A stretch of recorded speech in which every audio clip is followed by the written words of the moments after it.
मैंने ऐसा देखा है कि बहुत सारे लोग मंदिर जाते हैं और मंदिर जाकर के उनकी आंखों में आंसू आ जाते हैं या रोने लग जाते हैं, तो ऐसा क्यों होता है? प्रेम है ना, प्रेम व्यक्त हो रहा है वो। तो ये हर किसी के साथ क्यों नहीं होता? हर किसी की आंखों में आंसू क्यों हर आते हैं? किसी को प्रेम भी नहीं होता। सतचंडी क्या है ये? चंडी पाठ। जैसे मैं जानना चाहूंगी, बहुत सारे लोग हैं वो कुलदेवी कुलदेवता को मानते ही नहीं है या पूजते ही नहीं है, उनकी पूजा ही नहीं करते। बेवकूफ है वो लोग। आजकल समस्या चल रही है उनको धन की, है ना, उनके पास पैसा नहीं आ रहा है या पैसा नहीं रुक रहा है, तो वो किस देवी की साधना करें? श्री सूक्त के 108 पाठ करिए। और किसी को करियर में मतलब ग्रोथ चाहिए, तो उसके लिए किसका पाठ कर सकते हैं या क्या कर सकते हैं? सतचंडी की। साधना में सबसे महत्वपूर्ण चीज क्या है? मैंने पहले ही बताया, समर्पण। क्या ऐसा भी होता है कि साधना या पूजा पाठ से हमारी मैनिफेस्टेशन पावर बहुत तेज हो जाती है? ऑब्वियस सी बात है। किस किस तरीके की सिद्धियां जब कोई साधना कर रहा होता है आती है लोगों के पास? मेरे हिसाब से सिद्धि जो है आपके ध्यान का मल होती है। अगर कोई देवी माँ की उपासना करना चाहता है या उनकी साधना करना चाहता है, तो वो किस तरीके से कर सकता है?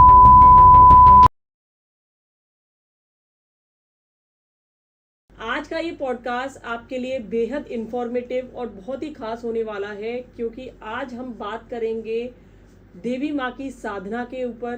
किस तरीके से कैसे साधना करी जाती है माँ की, क्या महत्वपूर्ण है, हमें साधना में सबसे ज़्यादा महत्व क्या चीज़ रखती है, ये सब चीज़ें डिस्कस करने के लिए आज हमारे पॉडकास्ट पे आ रहे हैं आचार्य भरत गौतम जी, जो एक मोस्ट डिमांडिंग वास्तु एक्सपर्ट हैं, साइकिक हीलर हैं। तो इनसे आज इन्हीं सब चीज़ों के ऊपर चर्चा करेंगे, तो बने रहिएगा हमारे साथ इस पॉडकास्ट में। Stay tuned. जय माता दी। नमस्कार आचार्य जी, बहुत बहुत स्वागत है आपका स्टोरी द शोज में। नमस्कार राकेश जी, हर हर महादेव, जय माँ। हर हर महादेव, जय माँ। कैसे हैं आप? सब बढ़िया दिखती है।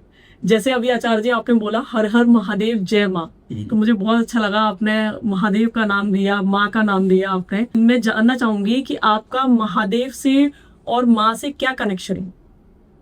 मेरे माँ बाप है यो, जी मेरे माँ बाप है।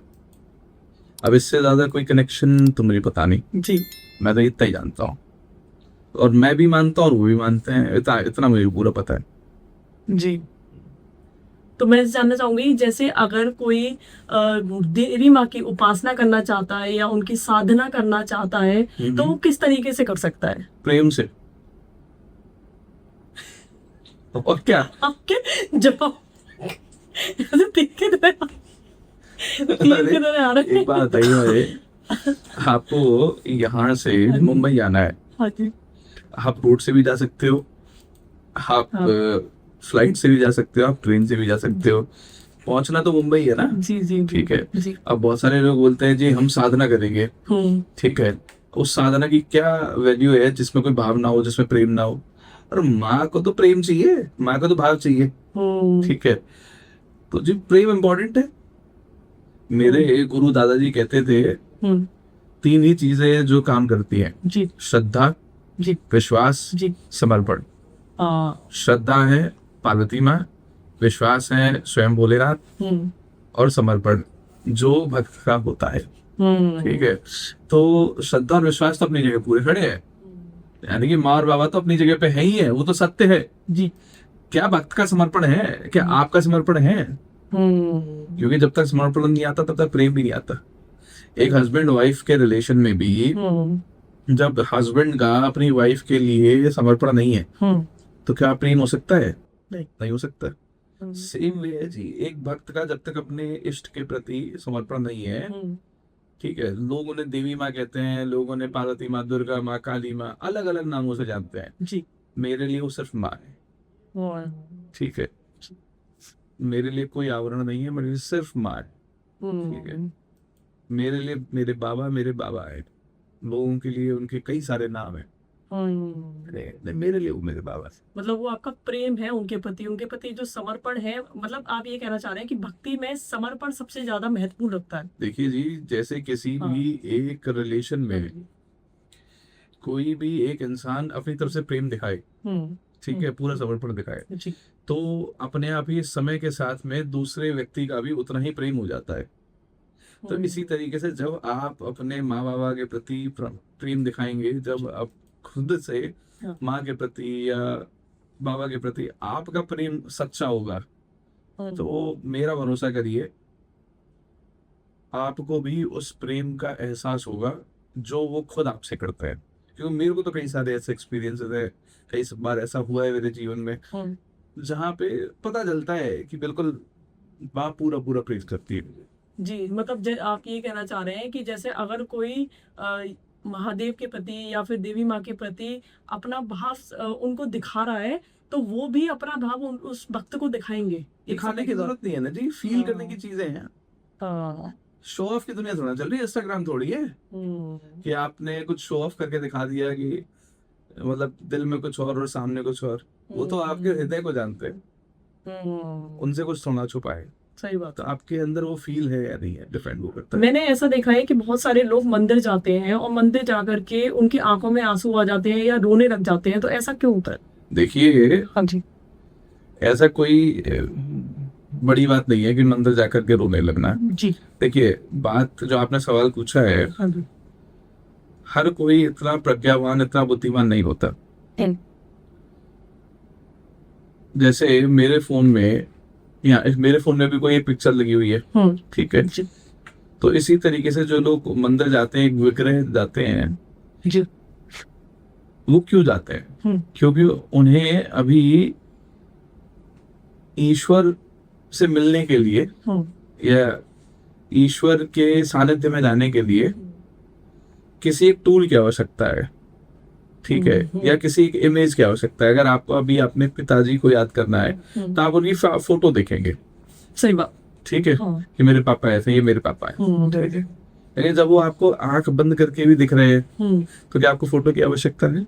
नहीं है।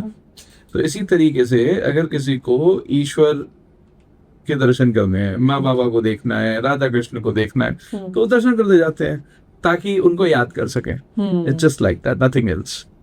तो याद करते समय ही उनके आंखों में आंसू आ जाते हैं। तो प्रेम है ना, प्रेम व्यक्त हो रहा है वो।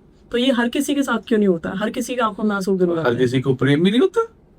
जिसको प्रेम होगा उसी को तो कुछ एहसास होगा भाई। इफेक्ट तो उसी को होगा ना जहाँ पे लिटरली कोई फीलिंग्स होंगी।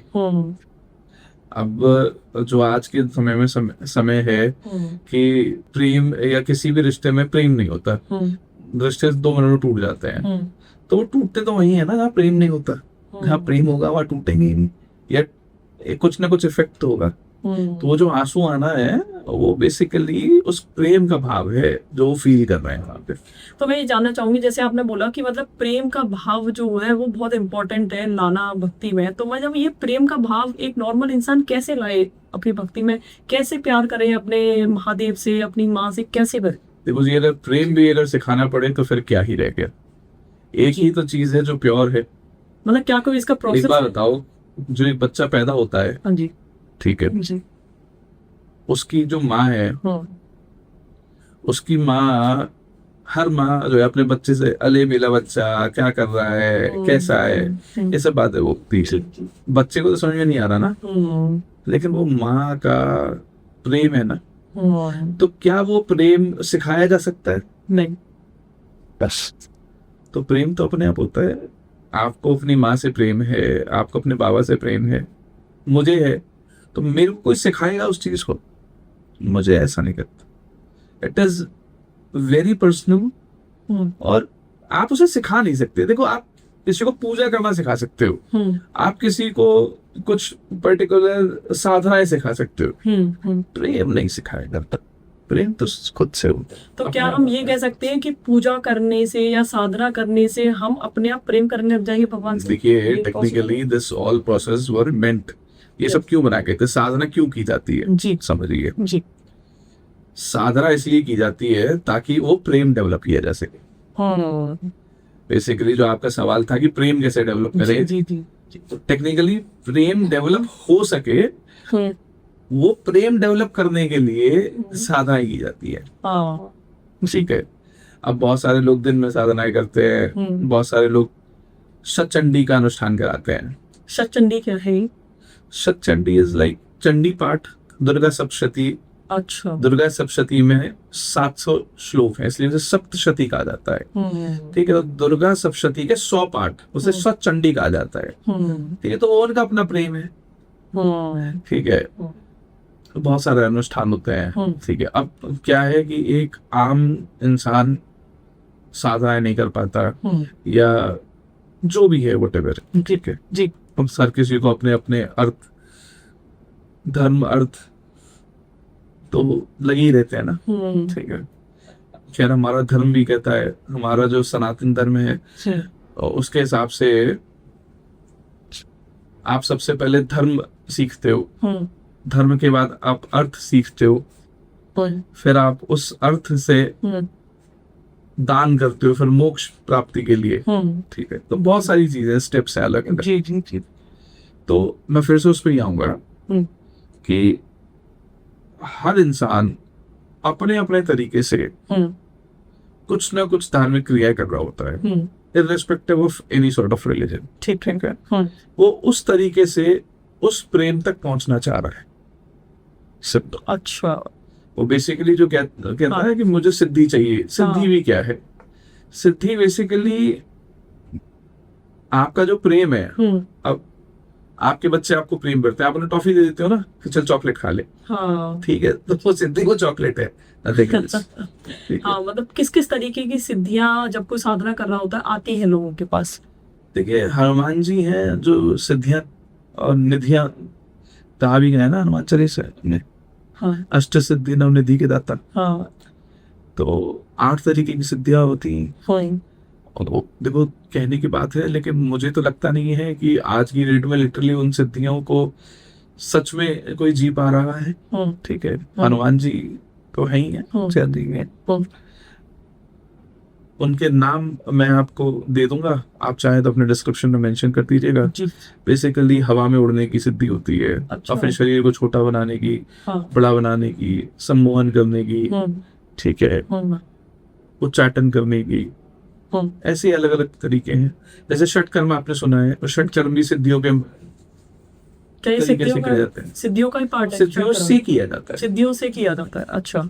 अब जैसे कि कोई लाइक सपोज माँ की भक्ति करता है जी, ठीक है, तो माँ की कोई गणिकाएं अपने आप उसकी सुरक्षा करेंगी, ठीक है, कि ये हमारी माँ की जो है पूजा कर रहा है, साधना कर रहा है, तो वो अपने आप आती हैं, ठीक है। देखिए सिद्धियां एक ऐसी चीज है जिसके पीछे भागना नहीं चाहिए, ठीक है, वो अपने आप आएंगी।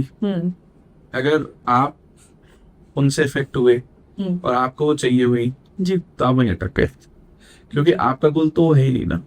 आपका गोल तो माँ बाबा तक पहुंचना है, माँ बाबा के साक्षात्कार या माँ बाबा का प्रेम है, सही, ठीक है जी। तो वो सब मेरे हिसाब से सिद्धि जो है आपके ध्यान का मल होती है, ये मेरा मानना है जी। मतलब ये कहना चाह रहे हैं आपकी, मतलब आप ध्यान करिए, साधना करिए अपनी, पर ये जो छोटी मोटी आपकी जैसे वाणी सच हो जाना, या आपके पास कोई भी और, ये तो है ना, जब चक्कर बैलेंस होते हैं अपने आप हो जाती है, या फिर आपको दिखाई दे जाना कि ये होने वाला है, ये इन पे ध्यान ना दिया जाए और अपनी पूजा करें। कृपा है माँ की, इससे ज्यादा कुछ, ये माँ है, माँ का प्रेम है ना आपसे, बस। मतलब इन चीजों पे ध्यान ना दे करके आप बहुत सारे लोग जो है, जैसे कि मैं सुनता हूँ, देखता हूँ, कुछ लोग कर्ण पिशाच की सिद्धि कर रहे होते हैं, ठीक है। यार जब तुम पिशाच की सिद्धि कर रहे हो तो तुम इस जीवन की तो छोड़ो, तुम तो अगले अपने पूरे परिवार के, अपने पूरे वंश के लिए गड्ढा खोद रहे हो, ठीक है। क्यों ही करना है यार? तुम क्यों करते हैं लोग पिशाचों की सिद्धि? बस कुछ चमत्कार दिखाने के लिए। तो ये तो हमें, जैसे हम माँ बाबा की सेवा कर रहे हैं या उनकी साधना कर रहे हैं, उसमें भी तो होता है एक्चुअली ये चीज। बात ये ना, लोग आज के समय में समय नहीं देना चाहते लोग, हर किसी को शॉर्टकट्स चाहिए, जल्दी चाहिए, बस वही है। तो जब मतलब आप ये कहना चाह रहे हो कि मतलब पिशाचों की सिद्धियां जो लोग करते हैं, मतलब उनको जो जीवन की जो चीजें हैं, मटेरियलिस्टिक चीजें, वो जल्दी प्राप्त होती है, ऐसा? हाँ, कोशिश करते हैं, लेकिन सच बताऊं तो मैंने आज तक तो ऐसा किसी को नहीं देखा जिसने ये सब उल्टी सीधी सिद्धियां की हो और उसका जीवन अच्छे से बीता हो। सिंपल। मतलब एक समय के बाद उसको कुछ ना दिक्कत, समय तो छोड़ो, वो मतलब जीते जी नक झेलता है वो इंसान। क्या क्या दिक्कतें होती हैं? सब परिवार खत्म हो जाते हैं। अच्छा। सबसे पहले तो गृह कलेश होते हैं। अच्छा। देखिए कोई भी सिद्धि है वो अपना भोग तो लेगी ना। इफ इन केस अगर वो तामसिक है तो फिर तो और बड़ी इश्यूज है। मैं तो सिर्फ इतना ही जानता हूँ और इतना ही सबसे कहता हूँ, माँ बाबा की सेवा करो, जो आपके लिए सही है वो अपने आप कर देंगे। अपने जीवन की बागडोर उनके हाथ में छोड़ दो जी। अर्जुन भी तब तक नहीं जीते थे युद्ध जब तक उन्होंने श्री कृष्ण के हाथों में अपनी डोर नहीं छोड़ी थी। ठीक है जी जी, सच बात। अगर श्री कृष्ण भगवान अर्जुन के सारथी नहीं होते तो कोई नहीं था। अगर श्री कृष्ण भगवान अगर वहां पे नहीं होते कौरवों के साथ तो कैसे ही जीतते वो। ठीक है, तो आपको समर्पण तो करना पड़ेगा। सिंपल सी बात है। सिंपल सी बात। मैं ये जानना चाहूंगी, जैसे कोई रेगुलर में दुर्गा सप्तशती पढ़ रहा है, तो क्या दुर्गा सप्तशती पढ़ना भी एक साधना है अपने आप? चलो मैं आपको एक स्टोरी बताता हूँ जी। यस। मेरे पास में लगभग 3 महीने पहले एक जातक आए थे। उन्होंने बोला कि हमें ना ऐसा बताया गया कि हमारे ऊपर तंत्र हुआ है जी। हमारे बिजनेस खत्म हो गए हैं, घर में लोगों की हेल्थ ठीक नहीं रहती जी। और घर में रात में उल्टी सीधी आवाजें आती हैं। अच्छा। हाँ। मैंने कहा ठीक है, आप मेरे से क्या चाहते हैं? हमने आपके बारे में सुना है, हम चाहते हैं कि आप हमारी हेल्प करें। मैंने कहा देखिए कई अलग अलग तरीके हैं हेल्प करने के। तो बोले कि मैं आपको सच बता रहा हूँ आचार्य जी, मेरे पास में जहर खाने के भी पैसे नहीं है। जब उसने मुझसे ये कहा तो मैंने उससे कहा कि मैं सिर्फ है कोई बात नहीं, जरूर ऐसा कोई भी तरीका या कोई ऐसा शास्त्र नहीं कहता कि आपको कोई भी चीज करानी है तो ब्राह्मण द्वारा ही करानी है या किसी से और से करानी है। मैं आपको वो तरीके बताता हूँ जिससे आप स्वयं आपका जीवन अपने आप बेहतर हो जाएगा जी। और ये सारी समस्या खत्म हो जाएगी। बोले क्या? मैंने कहा आपको संकल्प लेना है और कल सुबह से आपको दुर्गा सप्तशती का पाठ करना है। अच्छा। सबसे पहले आप कवच करेंगे, हाँ। फिर अर्गला करेंगे, स्तोत्र करेंगे, फिर आप पूरे दुर्गा सप्तशती का पाठ करेंगे जी। ठीक है। बोला जी मेरे को संस्कृत पढ़नी नहीं आती। मैंने कहा हिंदी में पढ़िए। ठीक है, कोई दिक्कत नहीं। हाँ। पहले 3 दिन तो जब जब वो पाठ करने लगते थे तो मुझे बता रहे थे कि उनका दिया शांत हो जाता था बीच में। अच्छा। लेकिन उनके मन में भय भी था। उन्होंने मुझे बताया कि आचार्य जी भय को साइड में रख के जैसा आपने कहा था मैं उसे करता रहा। ठीक है। तो चौथे 5वें दिन से तो एक अलग सी ऐसा लग रहा था कि एक शक्ति ने भय खत्म कर दिया है कि अब ये फीलिंग थी कि अब सब चीजें सही होंगी, सब सही हो जाएगा। 15 दिन आते आते घर में जो रात में आवाजें आती थी वो बंद हो गई। ठीक है। 21वें दिन घर में लोगों की काफी हद तक तबीयत ठीक हो चुकी थी। 31वें दिन तक उनका जो व्यापार खत्म हो गया था, जो लोग उन्हें छोड़ के चले गए थे वो अपने आप उनको फिर से ऑर्डर आए, उनके पास में पैसा आया। जो पैसा उनका मर गया था, फंस गया था, लोग पैसा नहीं दे रहे थे, काफी हद तक वो पैसा आ गया उनके पास में। और जब उन्होंने उसका अनुष्ठान किया 5 ब्राह्मणों के साथ में पूरा हवन हुआ, अनुष्ठान किया गया और जिस इंसान के पास इतनी फीस नहीं थी, इतने ही पैसे नहीं थे मेरी फीस दे सके जी, वो उस अनुष्ठान को करने के बाद में आकर के मेरी फीस भी मेरे को पे की और उससे कहीं ज्यादा कि आपने हमारे पूरे परिवार को बचा लिया, उतना वो पैसा देखिए। मैंने कहा इसकी आवश्यकता नहीं है। बोले नहीं जी, अगर किसी और को ऐसी समस्या आए तो आप इसे देखिए। तो दुर्गा सप्तशती में इतनी शक्ति है जी कि जिसके पास कुछ भी नहीं है ना वो भी करे। लेकिन अगेन हाउ इम्पोर्टेंट है, क्या इंटेंशन लेके आप उसको पढ़ रहे हो। आप कोई इंटेंशन मत लो, आप इंटेंशन अपने आप डेवलप हो जाएंगे आपके। अच्छा, बहुत सारे लोग मन में ये लेके चलते हैं कि इसका ये चलो हमारा ये काम हो जाए। एक उपाय बताता हूँ। हाँ, ठीक है। हाँ, आपके पॉडकास्ट के माध्यम से एक उपाय दे देता है जी। जिस भी लोगों को, जिन भी परिवारों को ये लगता है कि उनके ऊपर किसी ने तंत्र क्रिया की हुई है, अगर आपके पास में अर्थ की समस्या है, आप स्वयं दुर्गा सप्तशती का अनुष्ठान उठाइए और 31 दिनों तक या 41 दिनों के लिए उस अनुष्ठान को लीजिए और रोजाना एक पाठ करिए। मैं आपको ये लिख के दे सकता हूं कि वो अनुष्ठान पूरा करने तक आपके जीवन में जो भी आप समस्याएं फेस कर रहे हैं, तंत्र की, मंत्र की, यंत्र की, कैसी भी नकारात्मक ऊर्जा, किसी ने बोल दिया भूत है, पिशाच है, यक्ष है, गंधर्व है, जिन्न है, कुछ भी है, ब्रह्म राक्षस है, कोई भी है जी, सब भाग जाएंगे। हाँ ठीक है, और जिसने किया होगा वो अपने आप झेलेगा। जी। सिंपल। मतलब आजकल क्या हो गया है कि ये तंत्र बाधा, ब्रह्म राक्षस आपके घर में है कि पिशाच आपके घर में आ गया है, 90% तो परेशान कर रहे हैं। मैं आपको रियलिटी चल रहा है। बताता हूँ, 90% तो ना सिर्फ बिजनेस है, कुछ नहीं है। मेरे को जहां जहां पे भी बुलाया गया है कि नेगेटिविटी चेक करने के लिए कि नेगेटिव है, हमें ऐसा किसी ने बोला है, जैसे मैं वास्तु करने जाता हूँ लोगों का, तो हर 100 में से 90 लोग पूछते हैं, बोलते हैं कि हमें ऐसा बोला गया है कि यहाँ पे कोई हमारे यहाँ पे नेगेटिविटी है, किसी ने कुछ किया है। तो 100 में से 95 केसेस में सब कुछ भी नहीं होता, कुछ भी नहीं होता, कुछ भी नहीं होता। सिर्फ उनके मन का भय होता है, और उस भय को लोगों ने बिजनेस बना रखा है। 5% कहीं पे समस्याएं होती है जहाँ पे अनुष्ठान करा करके चीजें ठीक हो जाती हैं। मतलब जैसे आप भी अपनी वास्तु विजिट्स पे जाते हैं तो वहां पर आपको किस किस तरीके की, मतलब कोई चैलेंजेस आते हैं आपको, किस किस तरीके के चैलेंजेस आते हैं? बेसिकली चैलेंजेस, लेट्स सपोज, जैसे मैं आपको एक केस बताता हूँ। अंबाला में एक स्कूल है जी, वहां पे मैंने वास्तु किया जी, तो वहां पे मैंने उनको जो जो उपाय बताए थे करने के लिए, हाँ जी, कुछ जगह पे पेंट बताया, तो जब भी वो उपाय करने जाए कुछ ना कुछ ट्रबल आ जाती थी। अच्छा, जो पेंट कर रहा है इंसान, वो ऊपर से गिरा, उसका पैर टूट गया। अच्छा, हाँ जी, ठीक है। कोई दूसरा उपाय करवाना है, कुछ मेटल गड़वाना है, तो किसी के पैर में कोदाल लग गई। मतलब वास्तु के उपाय आप करवाने, वास्तु के उपाय कराने में भी वहां समस्या आ रही थी। ऑल्दो जब मैं वहां पे गया था, जी, जी, मैंने उन्हें बता दिया था कि यहाँ पे एक एनर्जीज का ट्रबल है, जी, विच दे वर ऑल्सो अवेयर ऑफ। लेकिन जब उपाय कराने में भी इतनी समस्या आ रही थी, फिर वहां पे हमने एक अनुष्ठान कराया, फिर चीजें ठीक हो गई। Now they are living much happier life. ठीक है।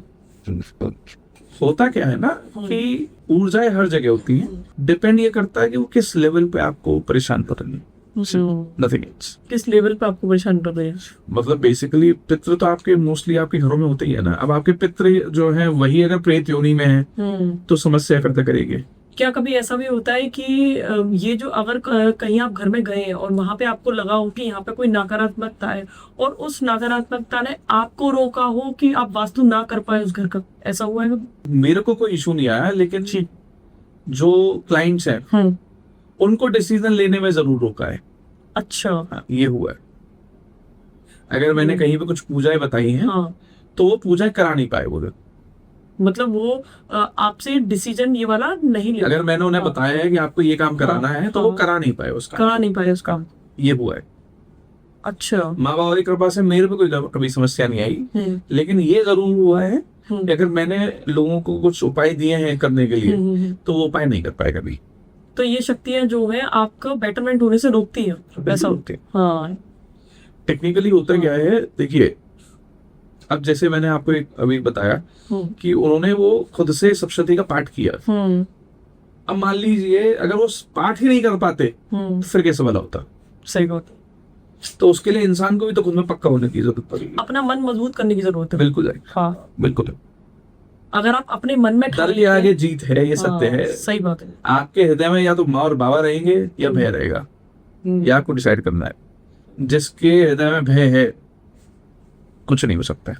मतलब अपने मन में आपको ठानना पड़ेगा, आप संकल्प लेना पड़ेगा कि हमें ये चीज करनी है तो करनी है। देखिए अंधकार को हटाने के लिए आपको वहां पे एक दिया तो जलाना पड़ेगा ही पड़ेगा। सिंपल सीधी बात है।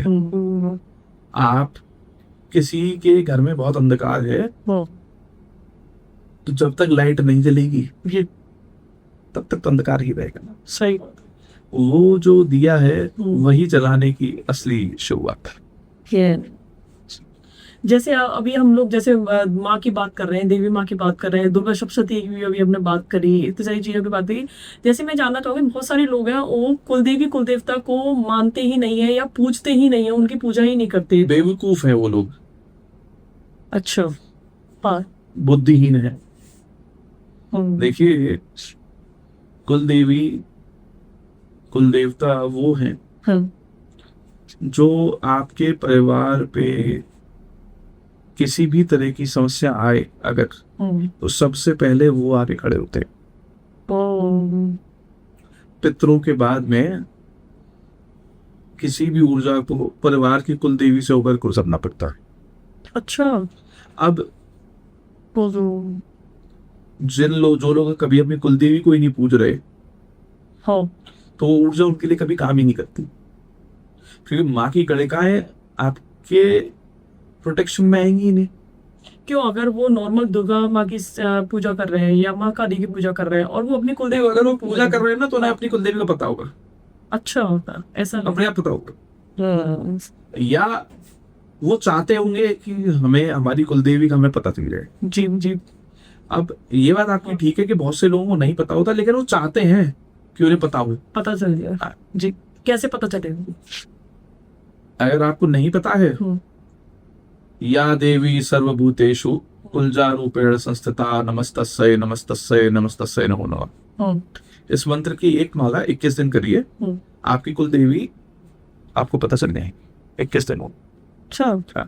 कहीं से भी कैसे भी, भले ही सपने में आके बताए, कोई इंसान आकर के बता दे, रिश्तेदार में पता चल जाए, लेकिन आप पता चल जाएगा कि आपको कुलदेवी कौन है। अच्छा, तो कुलदेवी का हमारे जीवन में और क्या महत्व है? चलिए मैं आपको एक किस्सा बताता हूँ। ठीक। मैं एक शख्स को जानता हूँ, बड़े क्लोज है मेरे। उनके जीवन में सभी तरीके की समस्याएं थी, जो आप सोच सकते हैं, सब तरीके की। मैंने उन्हें कहा कि आप एक काम करो, आप अपनी कुलदेवी के दर्शन करने जाएंगे। तो ठीक है, जाएंगे। जैसे तैसे करके वो कुलदेवी के दर्शन करने गए अपने, और ऐसी कृपा हुई उनके ऊपर, वो हर दूसरे तीसरे महीने कुलदेवी के दर्शन करने जाने लगे। मात्र 3 वर्षों में जो इंसान कुछ भी नहीं था, वो 3 वर्षों में अपने क्षेत्र का, मैं समझता हूँ आज के डेट में कुछ नहीं तो नाना करते हुए one of the top person है। ठीक है। तो कुलदेवी के तो ये हकीकत तो ये है, कुलदेवी कुलदेवता को पूजना चाहिए। सबसे पहले तो कुलदेवी इंपॉर्टेंट है, क्योंकि बहुत सारे लोग जो हैं क्षेत्रपाल, जो अगर ग्राम देवता होते हैं, उन्हें भी कुलदेवता कहने लगते हैं। हाँ जी, हाँ जी। लेकिन ऐसा नहीं है, कुलदेवता अलग होते हैं, ग्राम देवता अलग होते हैं। अच्छा। कुलदेवी अलग है। अच्छा, ठीक है। मतलब ये सब डिफरेंट है कि हमारी जैसे बहुत सारे लोगों की कुलदेवी जो है लोग वो मानने लगते हैं, जैसे गांव में कोई आसपास कोई मंदिर है। नहीं, कुलदेवी जैसे कि सभी यूपी वालों की कुलदेवी है नगरकोट वाली। अच्छा। हरियाणा और पंजाब वालों की है चिंतपूर्णी माता। ठीक है। तो इसी तरीके से हरियाणा में बहुत सारे लोगों की शीतला माता भी है। हर क्षेत्र की अलग अलग है। हाँ, मतलब आप किस क्षेत्र से बिलोंग करते हैं? हाँ, दिल्ली वालों के दिल्ली वाले बहुत सारे लोग भी शीतला माता को पूछते हैं। हाँ, शीतला माता को भी पूछते हैं। चामुंडा माँ को भी पूछते हैं। ये चामुंडा माँ यानी ये कालका जी। ठीक है। आपके हरियाणा में सभी गुजरों की, जितना भी गुजर समाज है, सबकी जो कुलदेवी है वो कालका जी है, कालका माई है। हाँ, राइट। ठीक है जी। कालका माई काली माँ है। काली माँ है, सही बात है। काली माँ का ही स्वरूप है। कामाख्या माँ भी काली माँ का ही स्वरूप है। जी जी जी। पर बहुत सारे लोगों को पता ही नहीं है कि कामाख्या माँ और काली माँ एक ही है। हाँ। जैसे बहुत सारे लोग हैं, आजकल समस्या चल रही है उनको धन की, है ना, उनके पास पैसा नहीं आ रहा है या पैसा नहीं रुक रहा है, तो वो किस देवी की साधना करे, किसकी पूजा करे कि उनके पास पैसा आ जाए? बहुत सारा श्री सूक्त के 108 पाठ करिए। अच्छा। और अगर कर सके तो कमलगट्टे की माला से करिए। 21 दिनों पे सह जाएंगे। आप कैसी रेमेडीज चाहते हैं मेरे से? मतलब रुका हुआ धन भी आ जाएगा, सब आ जाएगा। श्री सूक्त का अनुष्ठान करा लीजिए, पैसा जाएगा। और किसी को करियर में मतलब ग्रोथ चाहिए, तो उसके लिए किसका पाठ कर सकते हैं या क्या कर सकते हैं? शतचंडी करिए। अच्छा, शतचंडी कराइए। शतचंडी से कितने दिन में रिजल्ट उसको मिलेगा? शतचंडी की पावर बहुत है। अच्छा। मतलब मैंने तो 15 दिन 1 महीने में रिजल्ट होते हुए देखे हैं। जो शतचंडी नहीं करा सकते वो सिद्ध कुंजिका स्तोत्र का अनुष्ठान कराइए, 11,000 स्तोत्र का, 5100, 11,000, 21,000 का, जैसे भी आपको शक्ति है वो करें। क्या खुद से भी कर सकते हैं हम वो पाठ? कर लीजिए, बिल्कुल कर सकते हैं। कितने दिन की ये पूजा होती है या संकल्प? देखिए, अगर आपके पास में समय है हाँ जी, तो आप अगर स्वयं खुद से बैठ के हाँ, कोई भी एक अनुष्ठान अगर आप कर सकते हैं, जैसे कि आप सप्तशती अगर आप रोज करें तो भी आपके जीवन में बेहतरी हो सकती है। हर फील्ड में, चाहे वो हर करियर फील्ड में में, हो। हर फील्ड में। अच्छा, परफेक्ट। अगर किसी को जैसे पति पत्नी को अपना रिलेशनशिप बेटर करना है या गर्लफ्रेंड बॉयफ्रेंड है उनको अपना रिलेशनशिप बढ़िया करना है, तो उसके लिए क्या रेमेडी है? मतलब क्या पूजा करें या कोई साधना करें या कोई? साउथ वेस्ट में 2 बर्ड्स आती हैं, लविंग बर्ड्स, हाँ, वो लगा दीजिए। अच्छा, हाँ, साउथ वेस्ट में लविंग बर्ड्स, रिलेशनशिप अच्छा रहता है। ओके, बशर्ते वहां पे कोई भी दोष वगैरह ना हो। दोष कैसे चेक करेंगे? बहुत सारी चीजें हो जाती हैं, टॉयलेट ना हो, हरा रंग ना हो, भूरा रंग ना हो जी, कोई वाटर एलिमेंट ना हो, फायर एलिमेंट ना हो, किचन ना हो, ठीक है। अब ये सारी चीजें देखनी पड़ती हैं। और अगर किसी ने बिना देखे वहाँ बर्ड्स ढक दी लविंग वाली, तो क्या दिक्कत है? जी, कोई नहीं, सर फूट रहा है तो और फूट लेगा। ऑब्वियस सी बात है, मतलब ऑपरेशन तो तुरंत नहीं किया जाता ना, पहले फर्स्ट एड तो इम्पोर्टेंट है। जी जी, ये ना, सही बात है। ऑब्वियस सी बात है। अच्छा, मैं एक चीज और जानना चाहूंगी। अभी हम जैसे साधना के ऊपर बात कर रहे थे, तो साधना में सबसे महत्वपूर्ण चीज क्या है? मैंने पहले ही बताया, समर्पण। हाँ, समर्पण सबसे ज्यादा महत्वपूर्ण है। मतलब और कोई भी चीज मैटर नहीं करती, किस तरीके से आप कर रहे हो, क्या गेम फॉलो कर रहे हो कि नहीं कर रहे, कुछ भी मैटर नहीं करता। कुछ मैटर नहीं करता। कि बहुत सारे लोग, तो मैंने ये देखा है आजकल इंस्टाग्राम पे ये बता रहे हैं कि आप ये दीपक जलाओ या ये फूल रखो या ये ऐसे करो, इस तरीके से प्रोसेस फॉलो करो। एक बात बताइए, वो छोटी सी, कितने ऐसे लोग हैं, मैं आपको गिन के जरूर बता सकता हूँ, जिन लोगों ने कोई नियम नहीं माने, सिर्फ भजन करा, प्रेम करा और उन्हें ईश्वर की प्राप्ति हुई। ठीक है, अब वृंदावन चले जाइए जी, वृंदावन में न जाने कितने ही रसिकों को माँ के बिहारी के दर्शन हुए। ठीक है जी, राधा वल्लभ जी का प्राकट्य हुआ वहां पे, प्रेम से हुआ। वहां पे कौन सा उन्होंने नियम, चलो नियम के पालन की बात कर ले। देखिए, आपको एक चीज समझनी पड़ेगी। एक बच्चा जब छोटा होता है ना, तो बच्चा कुछ भी कर रहे, उसकी माँ से प्रेम करती है। रूल्स वैदिक क्रियाओं के लिए हैं, शास्त्र ने बना दिए, लेकिन वो शास्त्र भी यही कहते हैं कि आपका समर्पण तो इम्पोर्टेंट है। और हम कलयुग में हैं, तो यहाँ पे तो वैसे ही प्रेमानंद महाराज जी है ना जी, वो क्या कराते हैं, वो कोई रूल बता रहे हैं, वो तो ये कह रहे हैं कि राधा नाम का जप करो, सब अपने आप जीवन में सब सही हो जाएगा, सब बढ़िया हो जाएगा। सही बात कही। आप शुरू तो करो तो सही, प्रेम तो करो। इम्पोर्टेंट ये कि मतलब आप जाप करना शुरू करोगे, अपने आप ही आपका धीरे धीरे प्रेम भाव बनता चला जाएगा। बस वही है। हाँ, वही आपके जीवन में बेहतरी होना शुरू हो जाएगी हर तरीके से। आप देखो, अगर आपका ध्येय ये है कि आपकी आर्थिक स्थिति अच्छी हो जाए, जो आप अपने दिमाग में सोचोगे वो होगा। सीधी बात ये, जो आपके दिमाग में है वो आपके जीवन में है। सिंपल सी बात। क्या ऐसा भी होता है कि साधना या पूजा पाठ से हमारी मैनिफेस्टेशन पावर बहुत तेज हो जाती है? ऑब्वियस सी बात है कि जो हम सोचते हैं, वही तो मैंने कहा, जो आपके दिमाग में है वही आपकी जिंदगी में है, वही आपकी लाइफ में है। तो आप जैसा सोचोगे आपके संग वैसा होगा, because you are attracting the same energy ना। सिंपल सी बात है। अगर आप गिल्ट में रहेंगे, आप क्रोध में रहेंगे, तो वैसा ही आपके जीवन में होगा। अगर आप प्रेम में रहेंगे, मौज में रहेंगे, तो मौज होगी। सही बात है। मौज में रहो, मौज में रहो, आनंद में रहो जी। सही बात, अब आनंद ही आनंद होगा जी। आचार्य जी, बहुत अच्छा लगा आज हमने आपसे इतनी सारी बातें करी, इतनी सारी चीजें आपने जानी साधना के ऊपर, रेमेडीज भी आपसे काफी सारी लिए हैं हमने। मैं तो जी सिर्फ इतना जानता हूँ, अगेन मैं वही कहूंगा आपसे लास्ट में कि जीवन में सिर्फ हमने ये जो जीवन लिया जाता है, हम जो पैदा होते हैं, ये इंसान का जो जीवन मिला है हमें, ये मिला है हमें भक्ति करने के लिए। ना कि सारे जो उल्टे सीधे काम जो हम कर रहे होते हैं उसके लिए। टेक्निकली हमें ये जीवन इसलिए मिलता है कि हम इस जीवन में अपने आत्मा की ऊर्जा बढ़ाएं, साधना करके, भक्ति करके, ठीक है, ताकि जब हमारी आत्मा की ऊर्जा इतनी बढ़ जाएगी तो वो ये जो जन्म मृत्यु का जो चक्र है इसको भेद के दूसरे लोक में जाकर के आनंद से रहे। It is, we are actually living in a prison. This is the prison where we are living. Prison. Yes. मृत्यु लोक है ये, इसीलिए तो मृत्यु लोक है ना। हाँ। ठीक है, धन्यवाद जी, बहुत बहुत धन्यवाद, बहुत बहुत धन्यवाद। हर हर महादेव। हर हर महादेव। जय माँ। जय माँ।